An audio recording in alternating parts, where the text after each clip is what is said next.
बिस्मिल्लाहिर्रहमानिर्रहीम। अस्सलाम वालेकुम व्यूवर्स, आप सब कैसे हैं।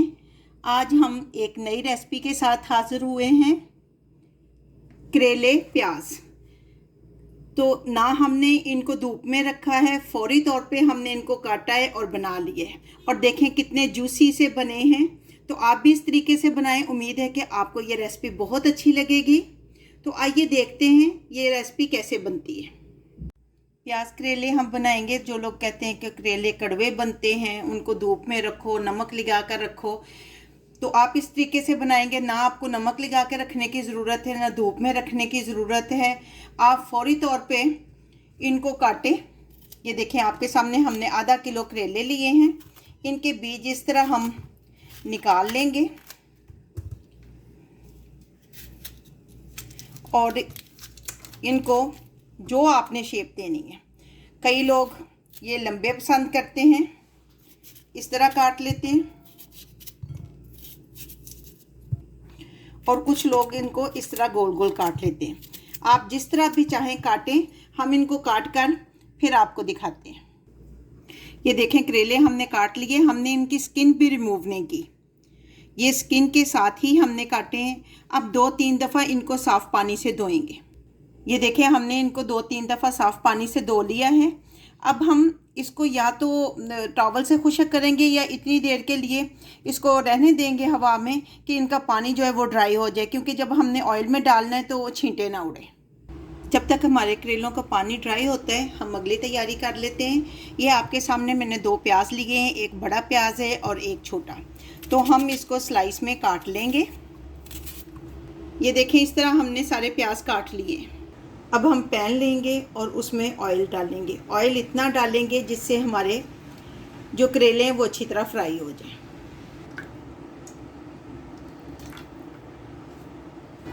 जब तेल गरम हो जाए तो फिर हमने इसमें करेले डालने, लेकिन तेल बहुत ज़्यादा गरम नहीं होना चाहिए।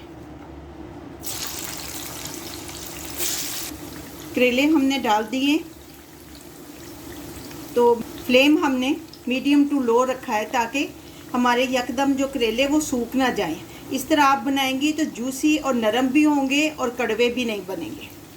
2 हमने खूबसूरत से टमाटर लिए हैं और इनको हम अब काट लेंगे। तो हम स्लाइस में ही डालेंगे। स्लाइस ना तो मोटे होने चाहिए और ना ही ज़्यादा बारीक, ये इस तरह के होने चाहिए। सारे हमारे टमाटोस कट चुके हैं और इधर हमारे करेले जो हैं वो फ्राई हो रहे हैं। करेले हमारे बन चुके हैं। ये देखें ना तो ज़्यादा हमने इनको बिल्कुल जला दिए। इतने ये जब बनेंगे तो ये बहुत जूसी और सॉफ्ट भी होंगे और कड़वे भी नहीं होंगे। अब हम इसको निकाल लेंगे इसमें से। जी करेले हमने फ्राई करके निकाल लिए हैं। ये देखें ना तो ज़्यादा ये जो जिसे कहते हैं बहुत ज़्यादा फ्राई हुए हैं वो भी नहीं, सॉफ्ट सॉफ्ट से हैं। ये देखें जूसी से सॉफ्ट सॉफ्ट से। फ्राई में से हमने एक्स्ट्रा ऑयल निकाल लिया है। अब इसमें हम प्याज ऐड करेंगे जो हमने पहले काट के रख लिए थे। ये फ्राई हो रहे हैं लेकिन हमने इनको बहुत ज़्यादा फ्राई नहीं करना, पर थोड़ा सा सोते करना है। 3 अदद सब्ज़ मिर्चें हमने काट कर इसमें डाल दी हैं। आप अपने टेस्ट के हिसाब से कम या ज़्यादा कर सकती हैं। 1/2 टेबल स्पून नमक डालेंगे, आपने अपने टेस्ट के हिसाब से डालना है। 1/4 टेबल स्पून हल्दी, 1/2 टेबल स्पून रेड चिली, ये भी आपने अपने टेस्ट के हिसाब से कम या ज़्यादा कर लेने और इसको अच्छी तरह मिक्स करेंगे। 1/2 टेबल स्पून ऑल स्पाइसेस यानी गरम मसाला डालेंगे।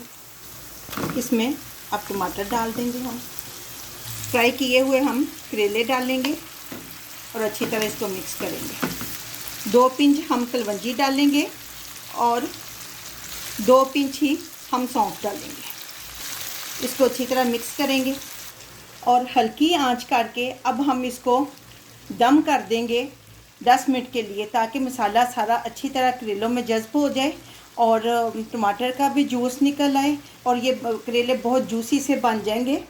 ये इस तरह 10 मिनट के बाद देखते हैं।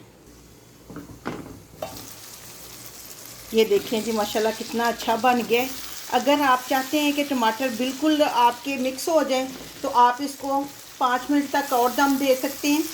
और अगर आप चाहें कि इस तरह ही आपको अच्छे लगें तो इस तरह आप चूल्हा इसी पॉइंट पे फ्लेम को ऑफ़ कर दें। हमें इसी तरह चाहिए, इसलिए हम फ्लेम को ऑफ़ करते हैं और इसको डिश आउट करते हैं।